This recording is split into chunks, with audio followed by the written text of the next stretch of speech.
আত্মীয়তার সম্পর্ক, আত্মীয়দেরকে দিলে, তাদের সাথে সম্পর্ক রাখলে, মামা, ভাগ্নে, বোন, ভাই, তারা আপনার বাড়িতে আসা যাওয়া করলে, তাদেরকে কিছু দিলে আপনি মনে করতেছেন যে আমার মনে হয় কমে যাবে, আমার মনে হয় কমে যাচ্ছে।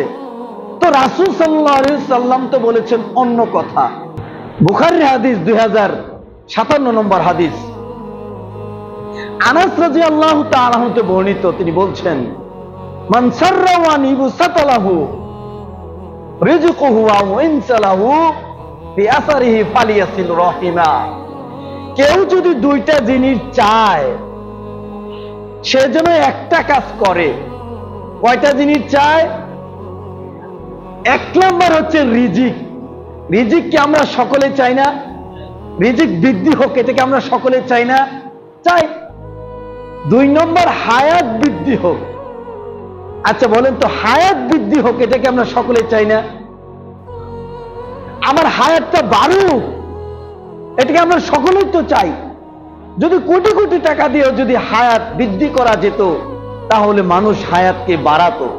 টাকা দিয়ে হলেও মানুষ হায়াতকে বাড়াতো।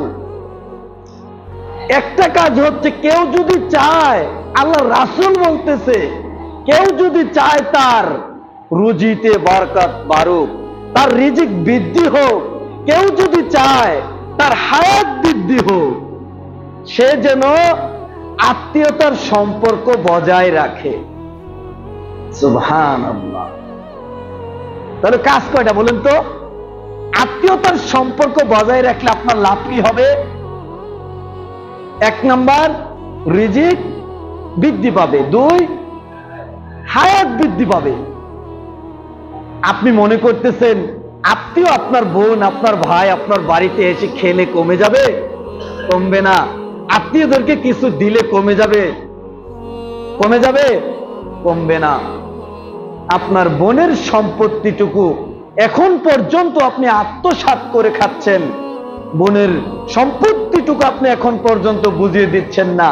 আপনি আবার সালাত আদায় করেন, আপনার মাথায় টুপি আছে, দাড়ি আছে, হ্যাঁ, বোনের সম্পত্তিটুকু না বুঝিয়ে দিয়ে, বাপ মারা গেছে কবে, এখন পর্যন্ত আপনি বোনের সম্পত্তিটুকু বুঝিয়ে দিচ্ছেন না, আর বলতেছেন যে না দিব, দিব না, দিব, দিব না। আপনার রুজিতে বরকত আসবে? বলেন, বরকত আসবে? বরকত আসবে না কোনোদিনও।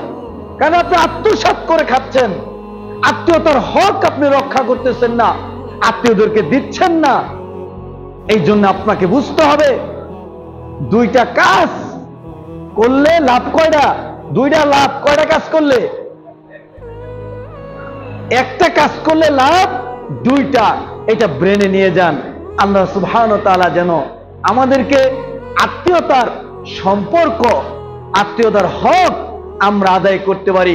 আল্লাহ তুমি তৌফিক দান করো।